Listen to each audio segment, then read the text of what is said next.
शंकराचार्य भगवदवदना पादलोकानजस्रं पूर्णवीयुषर्भानुभवमरुतवनो दामदापाकुदानं प्रौढाग्नान्धकारभृतविषमपथ भ्राग्मतामं सुमाली अल्पशाकीयतीनां विगतधनसुता देशनानं सदान पायासि पद्मपदादिमुनिसहिता श्रीमदाचार्यवर्य ॐ नारायणं पद्मभवान् वसिष्ठं शक्तिं च तत्पौत्रपराशरं च शुकं गौडभदां महन्तं गोविन्दयोगीन्द्रमतास्य शिष्यं श्रीशङ्कराचार्यमतास्य पद्मपादं च हस्तामलपञ्चशिष्यं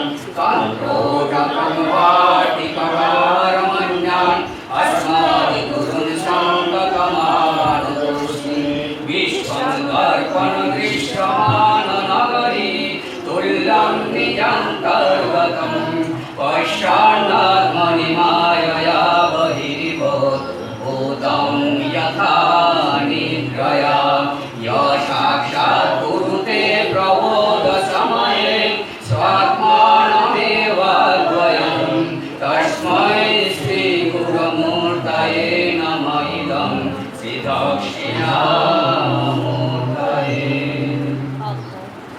पुराणानामालयं करुणालयं नमामि भगवत्पादं शङ्करं लोकशङ्करं शङ्करं शङ्कराचार्यं केशवं बादरायणं सूत्रभाष्यमितो वन्दे भगवन्तौ पुनः पुनः ईश्वरो गुरुरात्मेति मूर्तिभेदविभागिनि व्योमवद्व्याप्तदेहाय दक्षिणामूर्तये नमः दक्षिणामूर्तये नमः।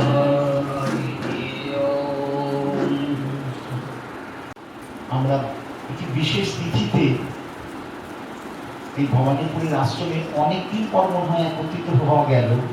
মানে এক সময় তো অবশ্যই প্রতি বছর হতো, কিন্তু একটা সময়ের ব্যবধানে বাদ পড়ে গেছিল। যার জন্য আমার খুব ইচ্ছা ছিল যে আমরা অনেক কিছুতে উপলক্ষ করি, বিবাহবার্ষিকী হয়, জন্মদিন হয়। আমাদের সারদা কেলেঙ্কারীর নায়কের কুকুরের জন্মদিনও তো হীরের বকলেস করিয়ে, এই কথাও কাগজে আমরা দেখেছিলাম। তবে আমাদের তো মানে অনুষ্ঠানের শেষ নেই। জগৎগুরু আদি শঙ্করাচার্য না থাকলে আমাদের মনে হয় কিছু থাকতো না, কিন্তু এই কথাটা আমাদের হিন্দু সমাজ ভুলে গেছে। সেই জন্য আমাদের একটু স্মরণে আনার জন্য এইটাকে আবার পুনরুপস্থাপনা। হরিদ্বারে পঞ্জিকাতে লেখাই থাকে হরিদ্বারস্থ ভোলাগিরি আশ্রমে শঙ্করের জন্মতিথি পালন। কারণ হরিদ্বারে যারা আপনারা সবাই গেছেন, শঙ্করের আলাদা মন্দিরই রয়েছে, কিন্তু আমাদের এখানে শঙ্করকে নিয়ে আলোচনা হয় না, বা গুরু পূর্ণিমায়ও ব্যাসদেবের পূজা হয় না। কিন্তু ওটা ব্যাস পূর্ণিমা, ব্যাসের জন্মদিন এখনকার ভাষায়, আবির্ভাব। আর আজকে শঙ্করের আবির্ভাব। সেই জন্য শঙ্করের নাম যদিও বা শোনা যায়, তাহলে শঙ্কর সম্বন্ধে বিশেষ কিছু ধারণা কিন্তু নেই। আমরা একটা 200-500 বছরের মধ্যে হারিয়ে গেছি, শঙ্কর এখন 1200 বছর পেরিয়ে গেছেন। ঐতিহাসিকভাবে কোনো কল্পকথা এর মধ্যে নেই। তাই ঐতিহাসিক দৃষ্টিভঙ্গি থেকে আমাদের শঙ্করকে একটু স্মৃতি রোমন্থন আস্বাদন করা। আমাদের যে পাঠ মহারাজজি করে দিলেন, এটা আচার্য শঙ্করেরই বন্দনা। সেই জন্যই ওটা আজকের দিনে করাটা বিশেষ যুক্তি। মহারাজ বলতেই তাই বললাম এটা নিশ্চয়ই করা হয়। এবং শঙ্কর সম্বন্ধে কি বলা হচ্ছে, আর একটা বিপদ বাস্তবের দিক থেকে হয়েছে যে সংস্কৃত উঠে গিয়ে ঠিক মানে তো আমরা বুঝতে পারি না কোনটাতে কি বলা হচ্ছে। যদিও পাখির মতো আউড়ে যাওয়া হয় কিন্তু ঠিক বোধগম্য হয় না। তার ফলে সমাজের মধ্যে, এই যুব সমাজের মধ্যে প্রসঙ্গটা একেবারেই নেই। যেটা স্বামী বিবেকানন্দ অনেক আক্ষেপ করেছেন যে ঠিক যেভাবে হওয়ার দরকার ছিল সেইভাবে কোনো সময় কোনো আচার্যই পাচ্ছেন না। প্রত্যেক আচার্যরই মনে একটা কিন্তু ক্ষোভ থেকে গেছে, যেন ঠিক হলো না। অনেক করেছেন কিন্তু তবু তাদের দৃষ্টিভঙ্গি থেকে ঠিক হলো না। এটার ব্যতিক্রম কোনো সময় ইতিহাসে হয়নি। আমাদের যে মন্ত্রটা পাঠ করা হচ্ছে সারবস্তু শঙ্করং শঙ্করাচার্যং কেশবং বাদরায়ণ সূত্রভাষ্যো কৃতৌ বন্দে ভগবন্তৌ পুনঃ পুনঃ ঈশ্বর গুরুমাত্মেতি মূর্তিভেদ বিভাগিনী ভূম্যাদ ব্যক্তদেহায় দক্ষিণামূর্তয়ে নমঃ। সারবস্তু ওইটুকুর মধ্যেই, মানে কত কম আমাদের যুগে দেখুন একটুখানি পড়ায় কত নম্বর পাবো, এইটা তো এখন লক্ষ্য। এখন জ্ঞানের ব্যাপার কলেজে স্কুলে উঠে গেছে। কত দিদি কত সংক্ষেপে দেবেন, স্যার কত সংক্ষেপে দেবেন, দিলে কত বেশি পাবো। তা যদি সেই ক্যাপসুলের কথা ভাবি, এই শ্লোকটাকে দেখতে হবে। শঙ্করং শঙ্করাচার্য, স্বয়ং শঙ্কর শঙ্করাচার্য হয়ে এলেন, শিব শক্তি। এবং অন্যত্র তাই বলা হচ্ছে শঙ্কর শঙ্কর সাক্ষাৎ, শঙ্কর শঙ্কর সাক্ষাৎ। খুব আস্তেই বলছি, কেননা তাড়াতাড়ি বললে যেটুকু হয় সেটুকুই হোক। কারণ এটা পরপর চালান। দয়ানন্দই বলেছেন শুধু 1 বছর করে কি হবে, এরপর তো সবাই আশা করবে।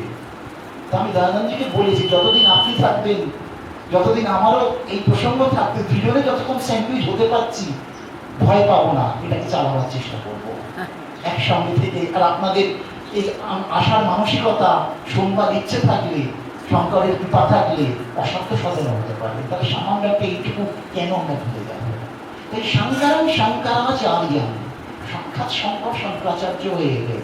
আমি জিজ্ঞেস করেছি শঙ্করের পন্থী ছেলেরা, এটা কি সত্যি তোমার মনে হয়? শঙ্কর শঙ্করাচার্য, শঙ্কর এসছেন। শেক্সপিয়ার এক জায়গায় বলছেন যে আমাদের মধ্যে এমন কিছু অলিক ঘটনা ঘটে, অলৌকিক বলুন বা কিনা একটু অন্যরকম, যেটা স্বর্গে বা পৃথিবীতে ঘটছে, দর্শন শাস্ত্রেও তার নিদর্শন পাওয়া যায়, এমন কিছু ঘটে যায়। তাই অলৌকিকত্ব আমাদের লক্ষ্য নয়, কিন্তু কিছু গুণ বা কিছু পরিস্থিতি এমনভাবে আসে যেটা বিশ্বাস করা যায় না। এই জায়গাটা হচ্ছে শঙ্করের জীবন। তাই শঙ্করং শঙ্করাচার্যং, এটাই প্রধান ক্যাপসুল। কেশব বাদরায়ণ, বাদরায়ণ মানে ব্যাস। স্বয়ং ভগবান শ্রীকৃষ্ণ ব্যাসদেবের রূপ ধারণ করলেন। স্বয়ং শিব শঙ্করাচার্য হয়েছিলেন এবং ভগবান শ্রীহরি ব্যাসদেব হয়ে এসেছিলেন। বললেন প্রমাণ কি? প্রমাণ শ্রীমদ্ ভাগবত। ভাগবতের যে 22 অবতারের বর্ণনা পরীক্ষিত মহারাজকে করছেন, সেখানে বলছেন আমি হচ্ছে কৃষ্ণের ওই ভাগবতের ব্যাস। মানে এত পুরাণ আমি লিখব কি করে? আর স্কন্ধ পুরাণে গিয়ে বলছেন প্রতি যুগের শেষে আমি ব্যাস হয়ে অবতীর্ণ হব, হয়ে আমি শাস্ত্রকে সংক্ষিপ্ত করে নতুন করে আবার দেব। কারণ এত জিনিস জানা মানুষের পক্ষে সম্ভব নয়। তাই তিনি আসবেন এবং সংকলন করবেন। ব্যাস তো সংকলন করছেন বেদকে, বেদ উনি লেখেননি, বেদকে বিভাজন করছেন। তাই শঙ্করং শঙ্করাচার্যং কেশবং বাদরায়ণ, ব্যাসের নাম বাদরায়ণ। এবং শুনতে হচ্ছেন ব্যাসপুত্র, উনি হচ্ছেন বাদরায়ণী। বাদরায়ণ তার পুত্র বাদরায়ণ। শঙ্করকে জানতে গেলে পুরো ব্যাপারটাকে জানতে হবে। কেশবং বাদরায়ণ সূত্র ভাষ্য কৃত বন্দে, যিনি সূত্র এবং ভাষ্য যারা করলেন তাদের বন্দনা করছি। ভগবন্ত পুনঃ পুনঃ, ভগবন্ত কিন্তু ডুয়াল, দুজন। সূত্র করলেন কে? ব্যাস, ব্রহ্মসূত্র রচনা করলেন। আর ভাষ্য করলেন কে? শঙ্কর। এই সূত্র এবং ভাষ্য যারা করলেন দুই ভগবানকেই আমরা পুনঃ পুনঃ প্রণাম করছি। তাই ভগবান হরিহরের খেলা হচ্ছে ব্যাস এবং শঙ্করাচার্যের খেলা। সেখানে উল্টো বোঝানোর চেষ্টা হয়েছে, কিন্তু জ্ঞান মার্গেও তাকে খণ্ড বিখণ্ড করে দেওয়া যায়। ঈশ্বর গুরু আত্মা ইতি মূর্তি ভেদ বিভাগিনে, ঈশ্বর গুরু এবং আত্মায় অদ্বয় তত্ত্ব শুরু হচ্ছে, অভিন্ন। যাকে ঈশ্বর বলছো সেই গুরু, সেই হচ্ছে তোমার আত্মা। ঋদ্দেশ অর্জুন তিষ্ঠতি মূর্তি ভেদ বিভাগিনে, মূর্তির তফাৎ ধরতে পারো। সহজ কথায় মানে যেমন পাখা, আলোর ঝাঁক, তুই বাল, মূর্তির তফাৎ, কিন্তু জ্বলবে কখন? ওই এক দিক থেকে। তাই অভেদ তত্ত্ব অধ্যয় জ্ঞানে আমরা আস্তে আস্তে ঢুকছি। মূর্তি ভেদ বিভাগিনী বোম জ্ঞান ব্যক্ত দেহায়ুষ, বোম শব্দ আকাশ, সর্বত্র যে শক্তি ব্যক্ত হয়ে রয়েছে, কোথাও তার কোনো কম নেই, অভাব নেই, সর্বত্র ব্যক্ত করে রেখেছে। তার সেই দক্ষিণামূর্তিকে প্রণাম করছি। দক্ষিণামূর্তি মানে কল্যাণকারী মূর্তি। রুদ্রমূর্তি কিন্তু হয় সতীর দেহত্যাগের পর ভগবান শঙ্করের রুদ্রমূর্তি, সৃষ্টি তখন কাঁপছে। কিন্তু আমরা ভগবানের দক্ষিণামূর্তিকে স্মরণ করছি, তিনি যাতে আমাদের কৃপা করেন। তাই শঙ্কর এবং ব্যাসকে নিয়ে এই আলোচনা আমাদের। ইতিহাসের প্রেক্ষাপটে চলে এলে ব্যাসের সঙ্গে শঙ্করের একটু পার্থক্য আছে। কি পার্থক্য? ঐতিহাসিক পার্থক্য। যদিও মহাভারত পুরাণকে ইতিহাস বলা হয়েছে, তাকে ইতিহাসের মধ্যে, কিন্তু আধুনিক যুগের মধ্যে ব্যাসের আবির্ভাব তিথি, সাল, তারিখ, বার্থ সার্টিফিকেট আমাদের হাতে নেই। এখন তো বার্থ সার্টিফিকেট, ডেথ সার্টিফিকেট সব বলতে হবে, সেটা ব্যাসেরটা নেই। কিন্তু শঙ্করেরটা কিন্তু মোটামুটি ঐতিহাসিক গবেষণায় প্রমাণিত 788 খ্রিস্টাব্দ। আর আমরা এখন 2019-এ যাচ্ছি, মানে 1200 বছর কেটে গেছে।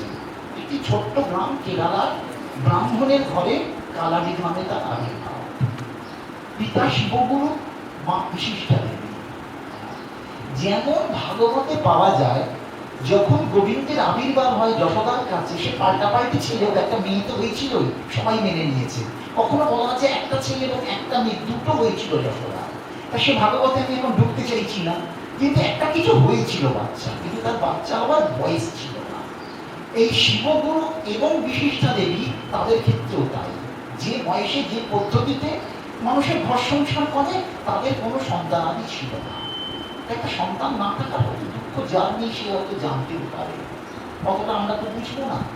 এখন এরা দুই স্বামী স্ত্রী বিশ্ব পর্বতস্থিত চন্দ্রমৌলীশ্বর মহাদেবের আরাধনা করেছিলেন। তার নাম কিন্তু চন্দ্রমৌলী। আমার পুত্রের নাম চন্দ্রমৌলী। আমার ছেলে খুব অভিযোগ করে, মেয়েদের নাম দেখে যে সবাই লোকেরা মেয়েদের নাম ভাবে, না তারা পড়াশোনা জানে না, তাই করে।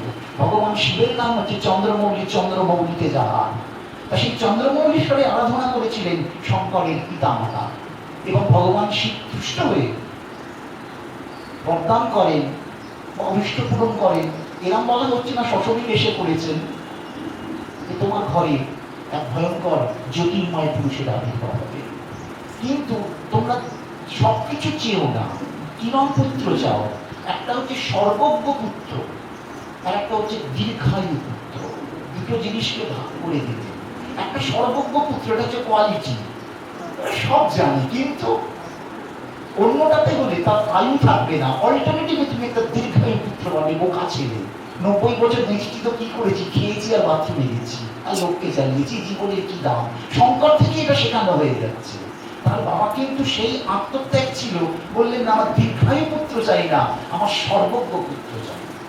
এখন সর্বজ্ঞ পুত্র, সর্বজ্ঞ একমাত্র পরমেশ্বর। তাই সর্বজ্ঞ হয়ে গেলে আবার দেহ থাকবে না। কারণ ভগবান কি সত্যি দেখতে পাচ্ছেন? থালায় করে লাড্ডু খায়, গণেশ শুনে করে তুলছে, মা কালীকে দিচ্ছে, মা কালী মাংস ছাড়িয়ে খাচ্ছে কালীঘাটের কাঁসার থালা থেকে। কেউ দেখেছে কোনোদিন? আমার মনে হয়েছে আমি গিয়েছি। এখানে শঙ্কর আসবেন, এই প্রতি জায়গায় শঙ্করের মতামত আছে, কতটুকু বলা যাবে আমি জানি না।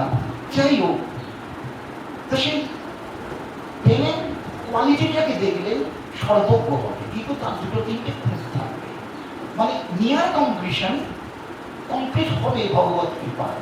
এটা কেন? এই ভগবত কৃপাটাকে উনি দেখাতে চাইছেন। তুমি জ্ঞানমার্গের সর্বোচ্চ শিখরে আরোহণ করলেও সেখানে আত্মনিবেদন এবং ভক্তির ব্যাপারটা রাখতে হবে। তাই সবের মধ্যে থেকেও একটু ক্ষুদ্র থাকবে, সূচের সেই ফুটোর মতো, যেটা ভগবান এসে পূর্ণ করে দেবেন। এটা আমরা দেখব। যাই হোক, ভাগ্যের বিড়ম্বনা সবসময় চলে। সব আচার্যদের ক্ষেত্রে দেখা গেছে বিরাট ধনীর গৃহে কেউ আসেননি। 5 বছর বয়সে উপনয়ন হবে বলে তার পিতা তৈরি হচ্ছিলেন, তিনি মারা গেলেন। মা বিশিষ্টা দেবী পিত্রালয়ে গেলেন, আবার ওই সময় এসে উপনয়ন সংস্কার করলেন। শঙ্করে সংসারে মন নেই, খুব সাধারণ ব্যাপার। এবং গুরুগৃহে তিনি শাস্ত্র অধ্যয়ন করলেন। অধ্যয়নের কোনো দরকার নেই, নিজে নিজেই সব করে নেয়। যেমন কৃষ্ণচন্দ্র উজ্জয়িনীতে গেলেন, অবন্তীতে সন্দীপনীর কাছে অধ্যয়ন করলেন, 64 দিনে 64 কলা শিখলেন। এটা হচ্ছে গুরু পরম্পরাকে রাখা। দরকার নেই তবু একটু গেলাম। ফিরে যখন আসলেন তখন মা তাকে বিবাহের প্রস্তাব দিলেন।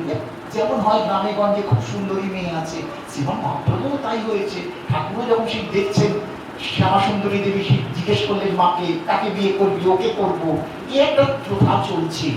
তা মা হলে ছেলের বিয়ে দেওয়া মনে হয় একটা অবশ্য কর্তব্য মনে হয় ভাব দেখে। কিন্তু শঙ্কর রাজি হননি। তিনি বললেন, না মা, এর মধ্যে আমি যাব না।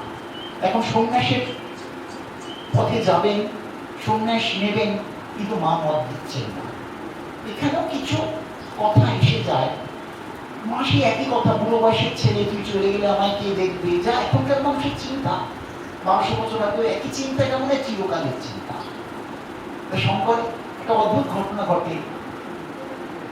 মা খুব বৃদ্ধা তখন।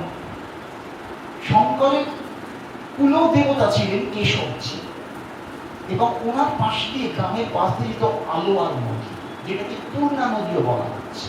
আচ্ছা, এই যে কথাগুলো আমরা বলছি, আমার মন মরা একটা কথাও না, একটু সূত্রটা আগে বলে যাই, কারণ সময়ের অভাবে ভুলে গেলে। আমরা দুটি প্রামাণ্য গ্রন্থ পাচ্ছি, আনন্দগিরি শঙ্কর বিজয়, আনন্দগিরি শঙ্কর বিজয়, এবং সায়ন মাধবাচার্যের শঙ্কর দিগ্বিজয়। এই দুটো সংস্কৃত গ্রন্থকে কেন্দ্র করে পরবর্তীকালে এই নাড়ু তৈরি হয়েছে। এইখানে ওনারা বলছেন যে কেশবজির মন্দিরে মা যেতেন, ভীষণ কষ্ট হতো। কেন? তিনি আলোয়ার থেকে চান করে মা কেশবজিকে জল দিতে যেতেন। তো মা খুব কষ্ট, শঙ্করকে বলতো আর পারি না রে। একদিন দেখলেন মা অজ্ঞান হয়ে গেছেন। তা ওনার এতই ভক্তি এবং তপস্যা প্রবল, উনি কেশবজিকে প্রার্থনা করেন, এই নদীটাকে আমার বাড়ির পাশের দিকে বইয়ে দাও, যাতে আমার মার না কষ্ট হয়।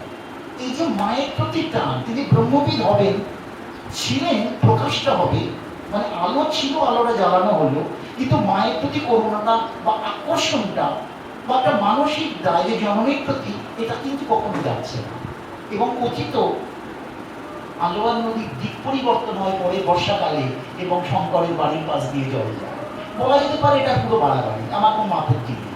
ভৌগোলিক পরিবর্তন নবদ্বীপে বহুবার হয়েছে, গঙ্গা পরিবর্তন হতে হতে ঐতিহাসিকভাবে নিমাই পণ্ডিতের বাড়ি এখন গঙ্গার তলায়।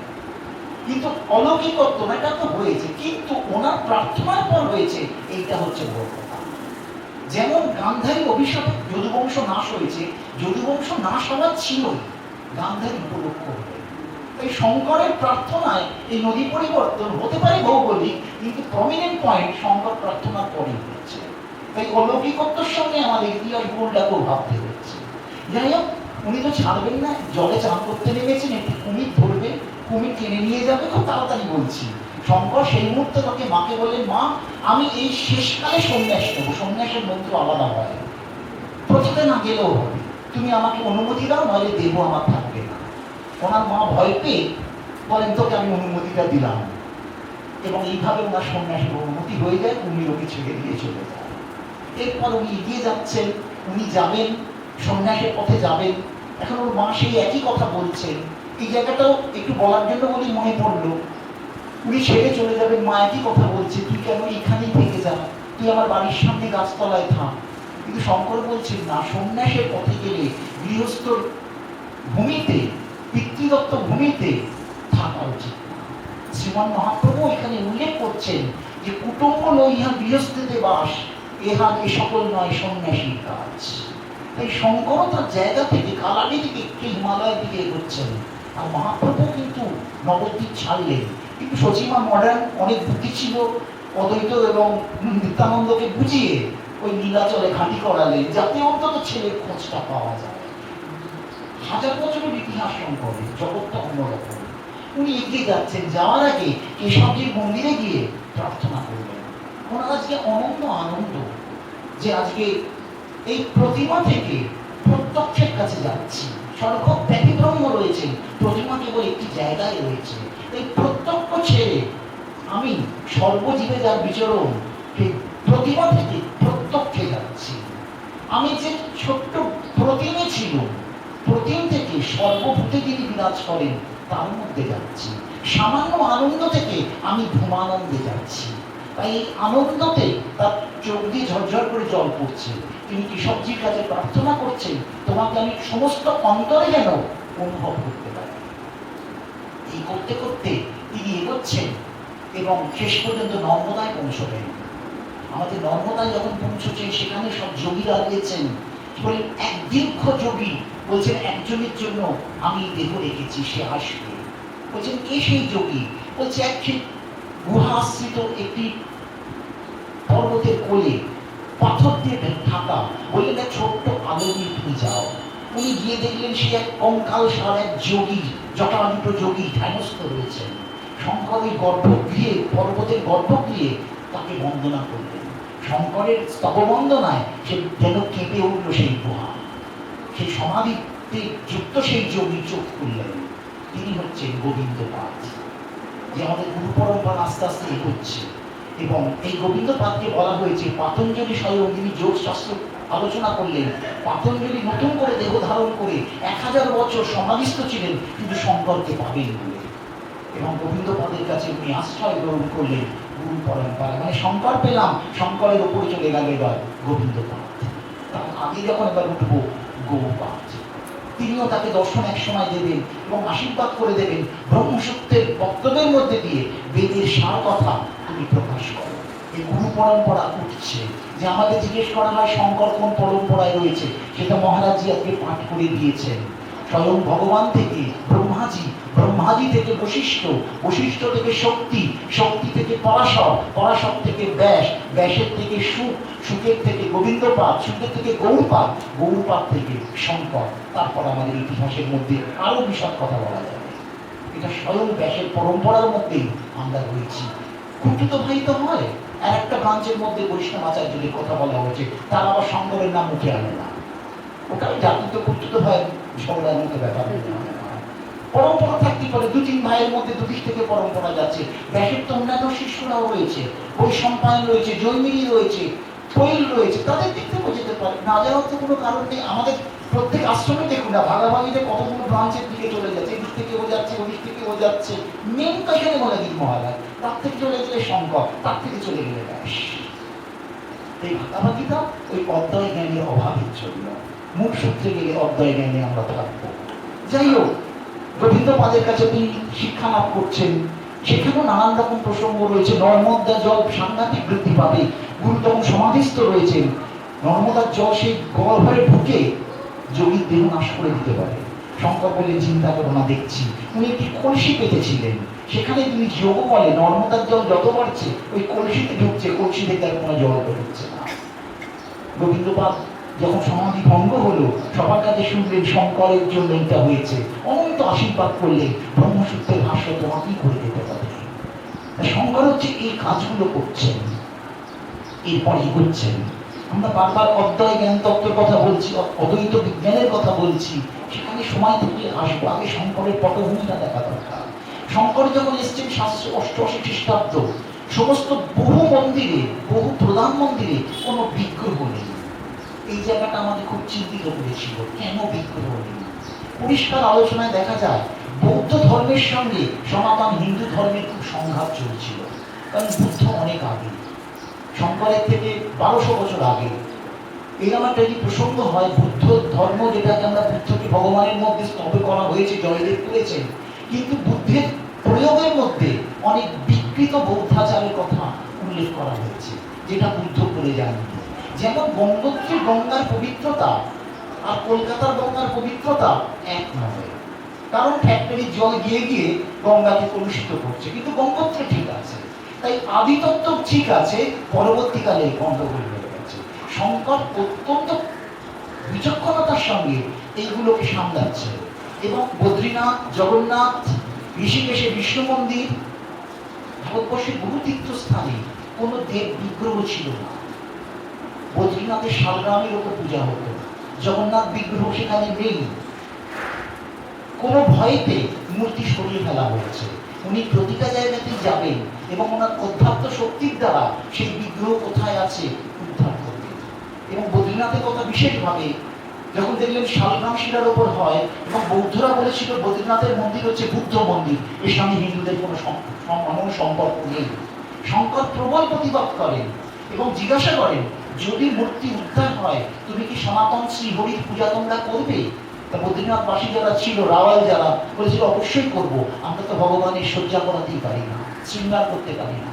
উনি ধ্যানস্থ হন এবং জানতে পারেন এই নারদ কুণ্ডের মধ্যে বিগ্রহ আছে, নারদ কুণ্ডে জল আসছে কিন্তু অলকনন্দায় বেরিয়ে যাচ্ছে, সেখানে কোনো কিছু থাকা সম্ভব না, মানুষ গেলেও হারিয়ে যাবে। আচার্যদেব চিন্তা করলেন না, ওই নারদ কুণ্ডে ঝাঁপ দিলেন।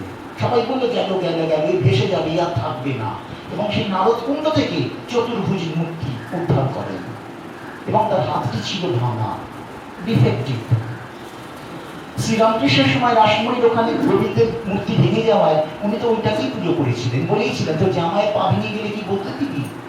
কিন্তু 1200 বছর আগে সেটা ছিল না, একটা সন্দেহ ছিল, তা কি করা যাবে। শঙ্কর আবার নামলেন জলে এবং আবার ওই ভাঙা মূর্তি কি পেলেন, এই মূর্তি বিসর্জন দিয়েছেন, বেরিয়ে গেছে, কিন্তু আবার ওই মূর্তি কি পাচ্ছেন।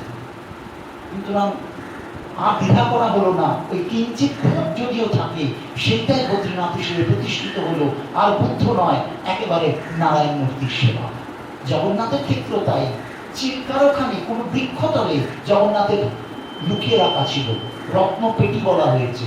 শঙ্কর সেইখানে গিয়ে ওদের চিনিয়ে দিলেন এবং নতুন করে জগন্নাথ প্রতিষ্ঠিত হলো এবং নবকলেবর যাচ্ছে। একটা ঐতিহাসিক দিক মনে রাখবেন, এই জগন্নাথ মন্দির কিন্তু 1000 খ্রিস্টাব্দে, নতুন যে মন্দিরে আপনারা যান জগন্নাথের এই কথা হচ্ছে 800 খ্রিস্টাব্দে, কারণ 788 আর 820-তে ডিপার্চার, 32 বছরে সবকিছু শেষ হয়ে গেছে। তার মধ্যে অনন্ত কাজ। আজকে যে এই গীতাটা পাঠ করছি, কোথায় ছিল এই গীতা? আচার্য শঙ্কর প্রথম ভাষ্য করলেন, শঙ্কর না থাকলে আমরা কিচ্ছু পেতাম না। এটা বনে বাজারে লুকোনো থাকা বলতে পারে। মহাভারত থেকে তিনি গীতাকে তুলে আনলেন এবং এই 18 অধ্যায় টিকা করলেন, কিন্তু প্রথম অধ্যায়ের টিকা তিনি করেননি, বিষাদযোগ করেননি। এই নিয়ে অনেকে কথা হয়েছে, আচার্য বিষাদযোগ কেন করলেন না। আমার মনে হয়েছে খুব অঙ্কের পণ্ডিত যিনি হন, প্রাইমারি লেভেলের বাচ্চাদের কথা তিনি ভাবতে পারেন না, এটা আমার ব্যক্তিগত ধারণা। তাই ভাবলেন বিষাদযোগ আবার কি বোঝাবো, ওটা তোমরা বুঝে নিও।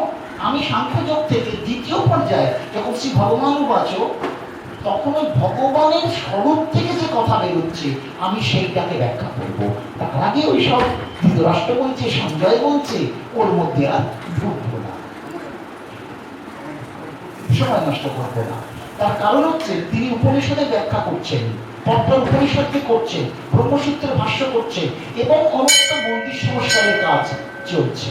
তার মনে সময় কোথায়। তাই আজকে এত গীতা পাঠ করছে, সবাই করছে, কতজন জানে যে শঙ্কর আমাদের এই আলোটা দেখিয়েছিলেন।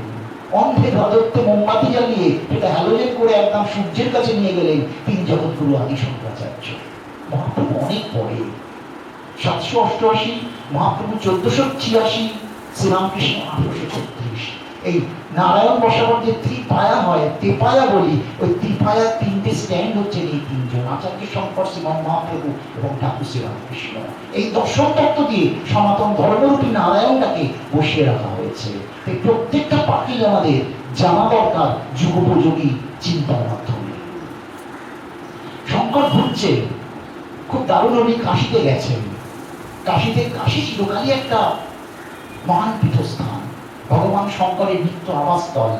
শঙ্করে যাচ্ছেন, শ্রীমান মহাপ্রভু যাচ্ছেন, ঠাকুর রামকৃষ্ণ যাচ্ছেন। মণিকর্ণিকায় তার সেই ভগবতী দর্শন হয়েছে, শ্মশানে মরা পড়ানো হচ্ছে, তার মধ্যে ঢুকতে পারছি না।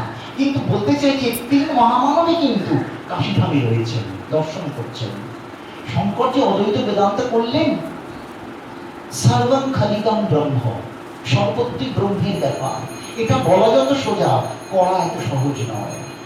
এবং তিনি ব্রহ্মের যে তার দর্শন তত্ত্ব যে অদ্বৈত ব্রহ্ম করছেন, এখানে ব্রহ্মকে সঙ্গে শক্তিকে জুড়ছেন না। প্রথমে ওই যে সর্বজ্ঞ হবে, কিন্তু একটু ডিফেক্ট থাকবে। ডিফেক্ট মানে আরেকটু হয়, এই আমি কিছু বললে মহারাজ আমাকে বলে দেন এই জায়গাটা কিন্তু শঙ্কর এই বলেছেন, তা এই জায়গাটা শঙ্কর বললেও আবার শঙ্করকে সমালোচনা করে অন্য জায়গায় বলেছেন, তাই একটু ডিফেক্ট বলবো না, আলোচনা এর পাশে পাশ।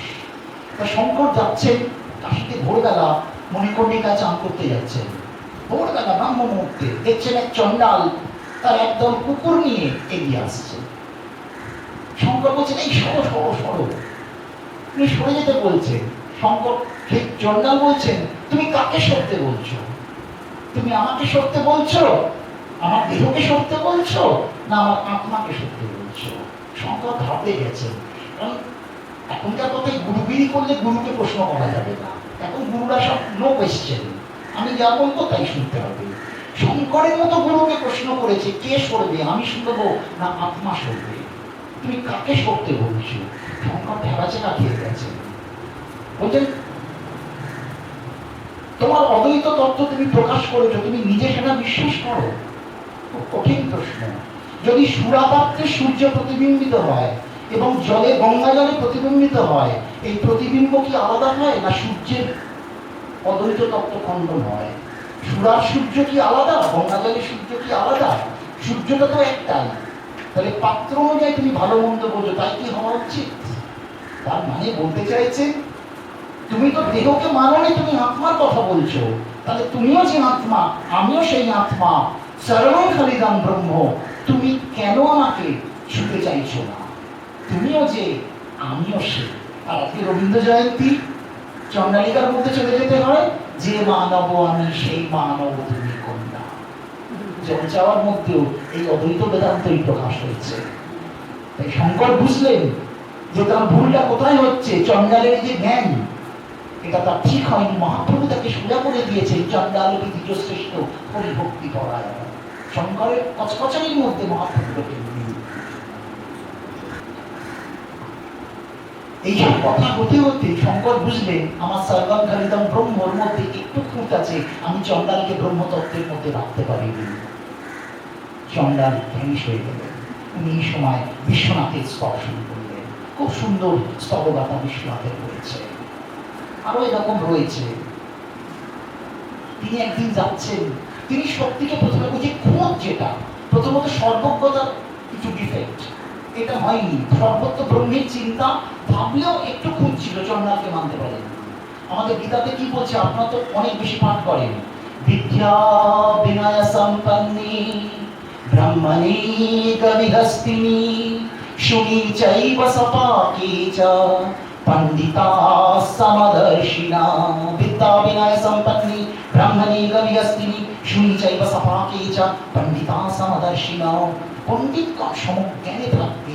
দেহতত্ত্ব আমাদের বিষয় না, আত্মা আয়মাত্মা ব্রহ্ম। এখানেও আসবো পরে শঙ্করের এই বেদ বাক্যগুলোকে আলোচনা যদি সময় হয়। তা এইরকম করে কত শক্তিকে মানছেন না, তাই মাকে একটু শিক্ষা দেবেন। খালি বাবাকে ভজনা করে এলি, মাকে না করলে তো হয় না, দুজনকে অভেদ তত্ত্বে ভাবতে হবে। তা একদিন যাচ্ছেন, দেখছেন এক বিধবা তার মৃত স্বামীকে পদাগলে শুয়ে রেখেছেন, কাঁদছেন। তাহলে এ মাই उसको हटा दे, हम लोग को जाना है। কি করে শবদেহ কি করে পেরিয়ে তিনি যাবেন? এখন মৃতদেহকে তো ডিঙিয়ে যাওয়া যায় না। তখন সেই বিধবা বলবেন, তুমি ওকে কানে কানে বলে দাও যেতে, তুমি বলে দিলে সব সরে যাবে। তখন বলছে কখনো হয়, মৃতকে আমি যদি বলি চলে যেতে, কখনো যেতে পারবে? বলছে তুমি তো শক্তিকে মানো না, শক্তিবিহীন তোমার ব্রহ্ম সব হয়ে থাকে। তুমি ওকে বলো সরে যেতে, ও সরে যেতে পারে কিনা দেখো। শঙ্কর বুঝলেন শক্তিকে অস্বীকার করলে নিষ্ক্রিয় ব্রহ্মকে সৃষ্টি স্থিতি লয় থাকবে না। তাই যখন শঙ্করকে উপলব্ধি করাচ্ছেন ব্রহ্ম নিষ্ক্রিয়, নির্গুণ, নিরাকার, এটা নিরুপাধিক ব্রহ্ম। শঙ্কর এবার দর্শন এসে যাচ্ছে, এই প্রশ্নের উত্তর। মায়াকে শক্তি করে এই জগৎ সৃষ্টি স্থিতি পালন হয়, কিন্তু মায়া ছাড়া কোনো কর্মটাও করা যাবে না। তাহলে শক্তিকে তুমি অস্বীকার করো কি করে?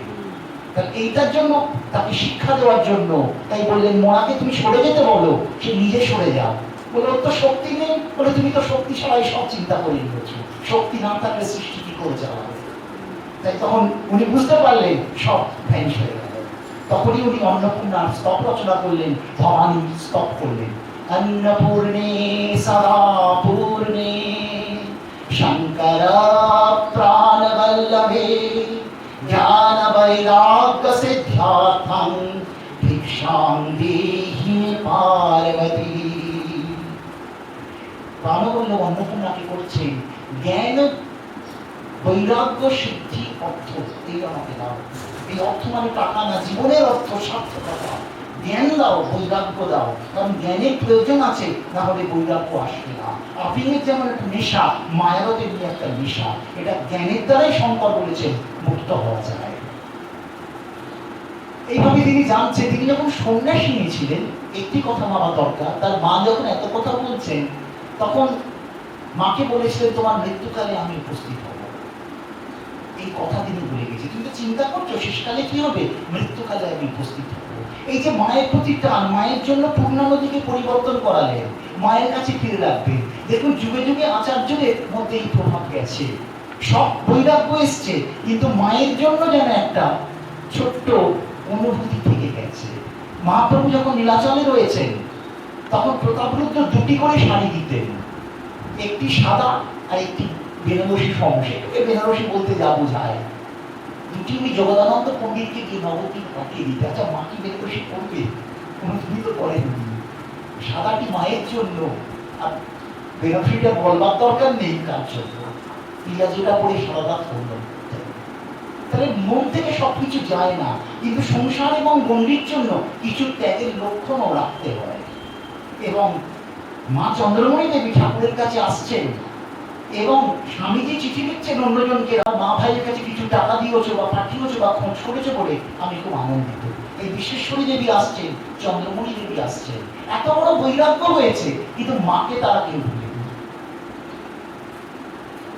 শাস্ত্রবাক্য পাঠ করা হয়, জননী জন্মভূমিষ্ঠ স্বর্গাদপি গরীয়সী।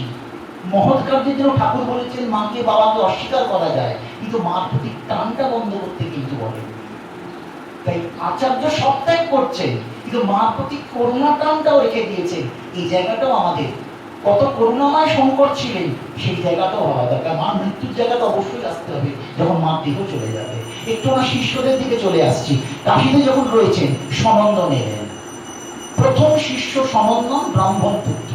এই ব্যাপারটা একটু ছিল হয়। প্রথম শিষ্য ব্রাহ্মণ। সনন্দন কি করছেন? সনন্দন বয়সে বড়, শঙ্করের পরমায়ু 8, 8 থেকে বেড়ে 16, 16 থেকে বেড়ে 32, এর মধ্যে শেষ, 820 মধ্যে শেষ। সনন্দন নৃসিংহ ভক্ত। সনন্দন এক জঙ্গলে ভগবান নৃসিংহের আরাধনা করে একটি ব্যাগ তাকে এসে জিজ্ঞেস করে, তুমি কি খুঁজছো? বলছে আমি একটি ছোট্ট সিংহ খুঁজছি, যার দেহটা মানুষের মতো আর মুখটা সিংহের মতো। আমি শুধু তাকেই খুঁজছি। এই যে অদ্বৈত দ্বৈত সবকিছু শঙ্করের দর্শনের মধ্যে ঢুকবে, এবং এটা আনন্দগিরি লেখা থেকে।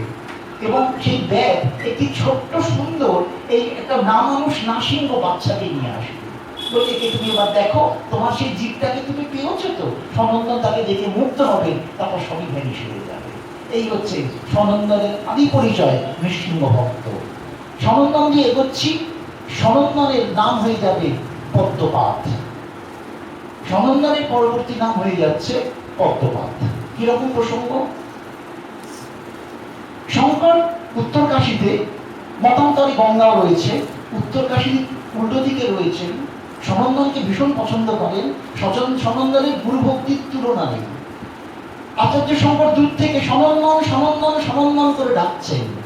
তার গুরু ভক্তির প্রাবল্য এত, সামনে যে খরস্রোত অলকনন্দা, সে বাধাপ্রাপ্ত হচ্ছে না।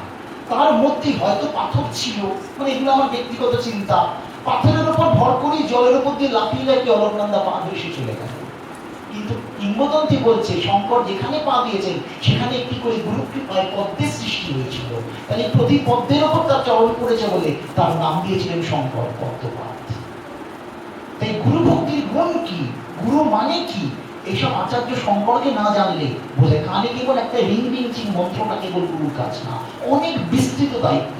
যেমন পেট থেকে পড়লেই মা হওয়া যায় না, মার কর্তব্য অনেক, পিতার কর্তব্য অনেক, তিনি গুরুর কর্তব্য অনেক, আর শিষ্যেরও কর্তব্য গুরুকে সেইভাবে চিন্তা করা। এটা একটা রেসিপ্রোকেটিভ দায়িত্বের ব্যাপার। তবে গিরিশ সব দায়িত্ব ঠাকুর নিয়েছেন, সবার কিন্তু নেননি, তাই শিষ্যেরও কিন্তু কর্তব্য আছে। যাই হোক, সনন্দনের কথাটা শেষ করা দরকার। শঙ্কর যে এই প্রতিভা বাড়ছে, বেদান্ত প্রকাশ করছেন, তান্ত্রিকদের সঙ্গে আমার একটু সমস্যা সৃষ্টি হয়। উনি উত্তরাঞ্চলে বদ্রীনাথের পথে শ্রীনগর বলে একটি জায়গা আছে, সেখানে সতীপীঠ বলা হয়, তন্ত্রক্ষেত্র, তন্ত্রক্ষেত্র। সেইখানে বলি হতো। শঙ্কর সেখানে কি প্রবলভাবে তাদেরকে ডেকে সভা করলেন এবং বললেন, যিনি জগৎ জননী, জগৎ প্রসবিনী মা, সবাই তার সন্তান, তার মস্তক ছিন্ন করে তার মস্তক নৈবেদ্য হিসেবে মাকে দিলে মা কখনো কি খুশি হতে পারেন? এই ছিল শঙ্করের যুক্তি। এবং যেখানে নরবলি হতো সেই নরবলি একটি পাথর ছিল, পাথরটি গঙ্গায় ফেলে দেওয়া হয়। ফলে শঙ্কর যে তন্ত্রকে বিশেষ প্রসন্নতা দেখছেন না, তন্ত্র মানে যে বিকৃত তন্ত্র সেটা প্রচার হয়। তার ফলে একসময় ক্রকোচ নামে এক তান্ত্রিক শঙ্করের শিষ্যত্ব নেয় শঙ্করকে হত্যা করার জন্য। মানে দলের মধ্যে থাকলে তো সুবিধে হবে, যেটা শ্রীকৃষ্ণের গোবৎস হত্যা, যে গাভীর মধ্যে কি অসুর গাভী সেজে থাকলো, তিনি কিন্তু গাভীকে হত্যা করলেন, গোবধ হলো, কারণ তার আসলে গাভী নয়, কৃত্রিম। সেই কৃত্রিম ক্রকোচ, কৃত্রিম মানে আসলে ভক্ত না, শঙ্করকে মারবে বলে ও দলের মধ্যে আসে। এবং একসময় শঙ্করকে খুব বোঝালো, আমি তন্ত্রে যদি নরবলি দিতে পারি আমি তাহলে সার্থক হব। শঙ্কর, আপনার মতো দেহ কারুর নেই, আপনি যদি সম্মত হন, আর আপনি তো বলেছেন দেহ কিছু না, সবই তো আত্মা। ওর যুক্তিতে ওকে বোঝালো, তা আপনার দেহ গেলেই বা কি থাকবে, আপনি তো চিদানন্দ রূপ শিবহম হয়ে থাকবেন, তাহলে আপনার দেহটা আমাকে দান করে দিন। শঙ্করকে এমন বোঝালো, এখনকার ভাষায় যাকে বলি ব্রেন ওয়াশ, শঙ্কর রাজি হয়ে গেছিলেন। এবং শঙ্কর বলে, কিন্তু 5 জন দেখলে তো কেউ শুনবে না, শঙ্করকে ফলেই সবাই বলে মধ্যরাত্রে, একটা অমাবস্যার মধ্যরাত্রে একা একা আপনার সঙ্গে আমি জঙ্গলে চলে যাবো। শঙ্কর রাজি হয়ে গেছে। সেই তান্ত্রিক কর্কচ ওকে নিয়ে চলে গেছে। মাঝরাতের পর, মানে অমাবস্যা সেই দিনক্ষণ নানান রকম দেখে ওরা, দিয়ে শঙ্করকে দিয়ে নরবলি দেবে, আসলে হত্যা উদ্দেশ্য। তারপর মা আসবেন কিনা এই উত্তর আমার জানা নেই, আদৌ কারুর কাছে তন্ত্র বলি দিয়ে মা এসছেন কিনা এই উত্তর আমার জানা নেই। যাই হোক, শঙ্কর যখন সমাধিস্থ হয়েছেন, যে ঠিক আছে আমি আমার মতো এই হয়ে যাই, তারপর তুমি যা করবো, ওরা সব তৈরি হয়ে গেছে। পদ্মপাদ অদ্ভুত ভাবে নৃসিংহদেবের স্বপ্ন পান, দেখলে নৃসিংহদেব ভীষণ ক্রুদ্ধ হয়ে ওনার সামনে নৃত্য করছেন, এবং উনি যেন আদিষ্ট হলেন। নৃসিংহদেবের ক্রুদ্ধ মূর্তি সনন্দন মানে পদ্মপাদের শরীরে প্রবেশ করে। পদ্মপাদ ঘুম থেকে উঠে একদম চিৎকার করতে করতে, মানে কোথায় যাচ্ছি জানি না, কিন্তু সেই জঙ্গলের মধ্যে প্রবেশ করে গেলেন। এবং দেখলেন শঙ্করকে তখন ওরা বলিটা দিতে যাচ্ছে, সেই ক্রকচের হাত থেকে খড়গটাকে নিয়ে একদম ক্রকচের মাথাটা নামিয়ে দিলেন শঙ্কর ধ্যানস্থ। এই শক্তি কিন্তু নৃসিংহ শক্তি। তাই অদ্বৈত জ্ঞান মানে ব্রহ্ম জ্ঞান মানে কোনো দেবের মূর্তি নেই তা না, এটা একটা পথ। কিরকম, যেমন গঙ্গার কথা বলা হচ্ছে, গঙ্গা থেকে গঙ্গাসাগর, গঙ্গাসাগর হচ্ছে অদ্বৈত বিন্দু, সেখানে গঙ্গাও নেই, সাগরও নেই, তুমিও নেই, আমিও নেই, সব একাকার হয়ে গেছি। কিন্তু তার আগে সেই পর্যায়ে যেতে গেলে দ্বৈত সত্তা রয়েছে। তাই শঙ্করের অদ্বৈত রয়েছে, শঙ্করের বিশিষ্ট অদ্বৈত রয়েছে, শঙ্করের দ্বৈত রয়েছে। এই নিয়ে বিস্তৃত আলোচনা অপূর্বানন্দজি মহারাজ উদ্বোধনের বইতে বিস্তৃতভাবে আলোচনা করেছেন। সবগুলো কেবল অদ্বৈত একটা পয়েন্ট নিয়ে লোক থাকে না, একটা কার্ভ তৈরি করতে হয়, কার্ভের মধ্যে দ্বৈত, অদ্বৈত, বিশিষ্ট অদ্বৈত সবকিছু রয়েছে। তার প্রধান তত্ত্বই ছিল ব্রহ্ম সত্য, জগৎ মিথ্যা, জীব ব্রহ্ম না পাওয়া, আর অন্য কিছু না। ব্রহ্ম সত্য কেন বলেছেন? তিনি ছিলেন, তিনি আছেন, তিনি থাকবেন। জগৎ যা দেখছো মায়ার প্রকাশ, থাকবে না, এই সহজ কথা। তাকে নিয়ে অনেক কচকচা নিয়ে হয়েছে।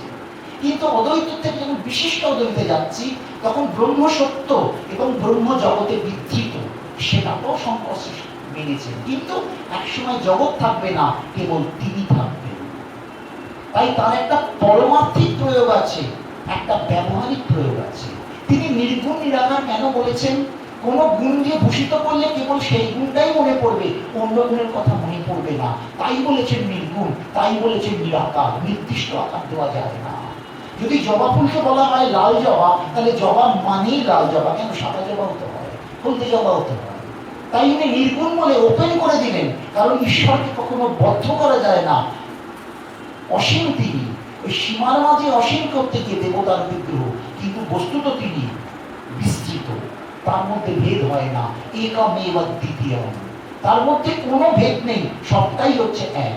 দর্শন তত্ত্বে স্বজাতীয় বিরোধ, বিজাতীয় বিরোধ, সর্বত্র বিরোধ কোনোটাই নেই, সবটাই এক। শ্রীরামকৃষ্ণ যেটা বলেছেন, মিছরির থালা থেকে তলা থেকে ভাঙলেও মিছরি, ওপর থেকে গেলেও মিছরি। এই সবটাই ব্রহ্মতত্ত্ব, ভাগাভাগির কোনো প্রশ্ন ওঠে না। কেবল নাম আর রূপের ভেদের জন্য হচ্ছে, মূল প্রসঙ্গ হচ্ছে সেই ব্রহ্মের কথা, যেটা মহিম্ন স্তোত্র আমাদের পাঠ করা হয়। স্বামী বিবেকানন্দ যেটা উল্লেখ করতেন, যথা রুচি নাম বৈচিত্রা দ্বিজ কুটিল নানা পথযুষাম। তোমার রুচি বৈচিত্র্য অনুযায়ী, সোজা সত্য অনুযায়ী তুমি পথ বেছে নিয়েছো। তোমার যদি কালীর ধ্যান করে মনে হয় তোমার ভালো লাগছে, তুমি কালীতে করো। তোমার যদি মাখন মিছরি ধরে কীর্তনে তোমার মন মগ্ন হয়, কীর্তনে থাকো। আর আমাদের কুম্ভে যখন নম পার্বতী কথায় আমাদের যে ত্রিশূল গলা নিয়ে সন্ন্যাসীরা যখন স্নান করতে যাবে, সেটাও হবে। শঙ্করের তাই শিবস্তব বললাম, অন্নপূর্ণা স্তব বললাম, এখনো কৃষ্ণ স্তব বাকি আছে। এইভাবে তিনি শেষকালে 4টে মঠ তৈরি করলেন। আমরা তার আন্ডারে চলে গেলাম। যোশী মঠ, যেটা ভীষণ ঐতিহাসিক প্রসঙ্গ, যোশী মঠ, পুরীতে গোবর্ধন মঠ, রামেশ্বরে শৃঙ্গেরি মঠ এবং দ্বারকাতে সারদা মঠ। এই 4 জনকে, 4 শিষ্যকে, এই ছবিটা রয়েছে পেছনে, আমাদের ছবি রয়েছে 4 শিষ্য নিয়ে শঙ্করের ছবি। এই 4 শিষ্যকে নিয়ে উনি 4টি মঠ করলেন। ওপরকে বসালেন গিরি, যার নাম হলো তোপকাচার্য। আমাদের গিরি সম্প্রদায় তোপকের থেকে আসছে, অথর্ববেদ। আমাদের অথর্ববেদের ভাব দিলেন তোপককে। এবার পূর্বে চলে এলেন পদ্মপাত, এখানে ঋগ্বেদ। পশ্চিমে দিলেন সামবেদ, আর দক্ষিণে দিলেন যজুর্বেদ। দক্ষিণে হচ্ছেন সুরেশ্বরাচার্য, আর পশ্চিমে হস্তামলক। 4 জনকে দিয়ে ভারতবর্ষের ধর্মভূমিকে সাজাবার জন্য বলে দিলেন। সর্বত্রই কিন্তু অখণ্ড ব্রহ্মের প্রসঙ্গ। তার সেই শেষকালের কথাটা বলি। মাকে কথা দিয়েছেন তিনি সেখানে মৃত্যুকালে যাবেন। তিনি যোগ বলে গেছেন কি হেঁটে গেছেন, এটা বিষয়বস্তু নয়। আমি ধরে নিয়েছি তাকে কেউ খবর দিয়েছিল, কোনো অলৌকিকত্বের ব্যাপার নেই। তোমার মার অবস্থা খারাপ, তুমি কথা দিয়েছিলে, তুমি কালারিতে ফিরে যাও। আমি সেইভাবে ভাবছি যোগ বলে গেছেন, এত ভাবার কোনো দরকার নেই। মাঝে অনেক অলৌকিকত্ব আছে, কিচ্ছু ভাবার দরকার নেই। তাহলেও শঙ্কর শঙ্করই থাকবেন। জিসাসের ক্রুসিফিকেশন হয়েছে বলে যিশু তো যায়নি, এইটা মনে রাখতে হবে। কৃষ্ণের পায়েতে কিন্তু 3 থেকে তার প্রবাসী প্রকটলীলা শুরু হয়। তাদের কৃষ্ণ কৃষ্ণস্থ ভগবান স্বয়ং। তাদের যোগ বলের তত্ত্ব না গেলেও তিনি মার কাছে গেছেন। মা বলছেন আমার হয়ে এসছে শঙ্কর, তুই এসছিস, আমাকে তুই দিব্য দর্শন করা, আমি এর থেকে মুক্ত হতে চাইছি। উনি দিব্য দর্শন করছেন, অনেক ভূতের মতো লোক দেখছেন। তার ভূতের মতো লোক দেখে উনি ভয় পেয়ে গেছেন। বলছেন এদেরকে আনিস না বাবা, এদেরকে আনিস না, আমি দিব্যমূর্তি দর্শন করতে চাই। তখন শঙ্কর কৃষ্ণাষ্টক তৈরি করছেন, কৃষ্ণের জন্য 8টি ছন্দে স্তব বন্দনা করছেন। আমি 3য় শ্লোকের অর্থটা কেবল বলছি। বলছেন বিনা ধ্যানেতে, যার ধ্যান বিনা মানুষ পশুত্ব প্রাপ্ত হয়, পশু জমিতে জন্মগ্রহণ করে। বিনা যস্যা ধ্যানম, যার ধ্যান বিহীন বলে মানুষ পশুত্ব প্রাপ্ত হয়। এখন পশুত্ব প্রাপ্তি ভর্তি, তারা ভগবানকে মানে না। যার ধ্যান বিনা জীব পশুত্ব প্রাপ্ত হয়, যার জ্ঞান বিনা মানুষ জন্ম মৃত্যুর ভয় থেকে বেরোতে পারে না। যার জ্ঞান বিনা মানুষ জন্ম মৃত্যুর ভয় থেকে বেরোতে পারে না। আর যার একটা ধ্যান জ্ঞান এগুলো, যার স্মৃতি বিনা মানুষ শত শত বৎসর কৃমিজনই প্রাপ্ত হয়। তার নেগেটিভ দিয়ে বলছেন সেই পুরুষোত্তম কেশব সর্বেশ্বর ভগবান শ্রীকৃষ্ণ আমার নয়ন সম্মুখে উন্মোচিত হন, যাতে মা দর্শন করতে পারে। এবং কথিত মা বৃন্দাবন বিহারী লালের মূর্তি দর্শন করেছিলেন। এবং এই কথা দেখুন কি মহাপ্রভু সেই ছন্দ নয়, জগন্নাথ স্বামী নয়ন পথগামী ভব তুমি, যে তুমি আমার সামনে সেই জগন্নাথ আবির্ভূত হও, সেই কৃষ্ণকে আবির্ভাব করাচ্ছে শঙ্করাচার্য। লোকে এগুলো জানে না।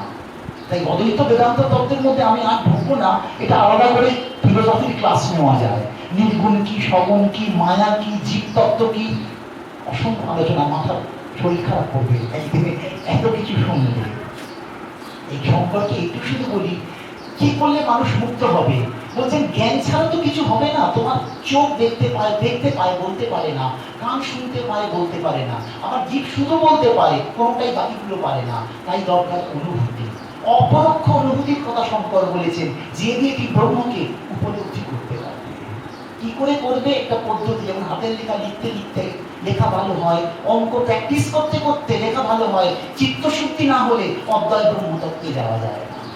তার জন্য শঙ্কর পথটা বলে দিলেন, এবং কি করবে না তাও বলে দিলেন।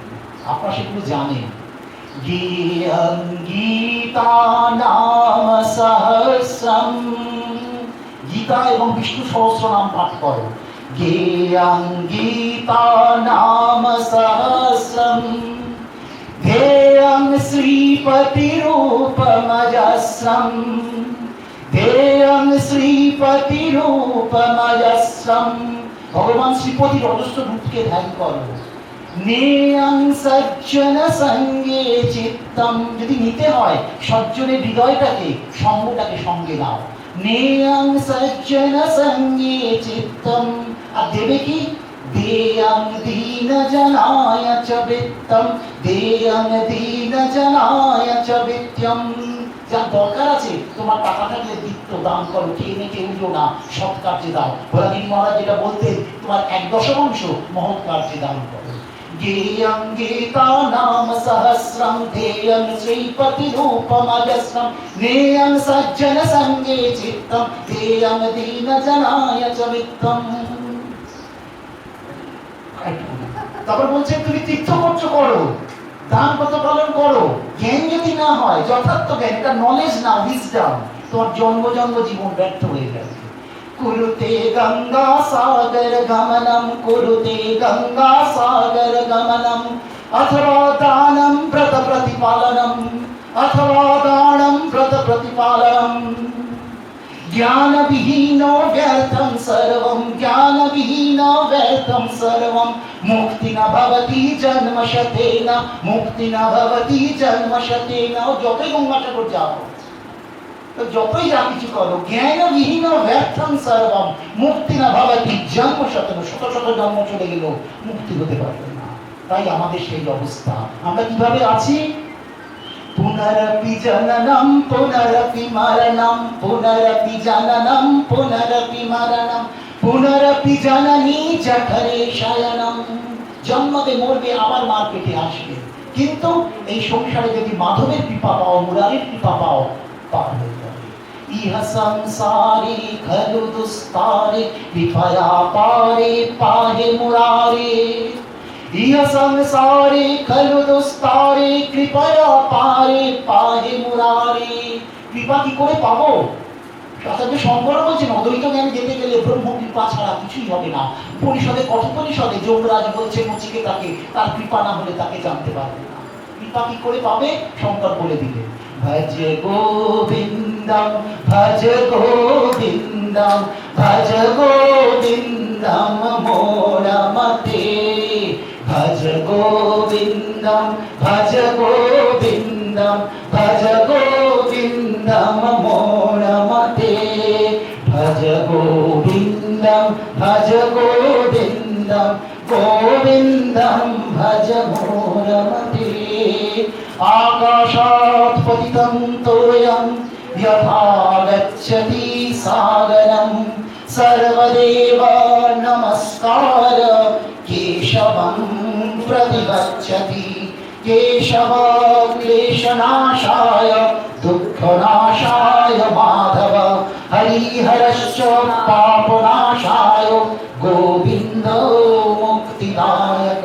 নমঃ পার্বতী পতয়ে, হর হর মহাদেব।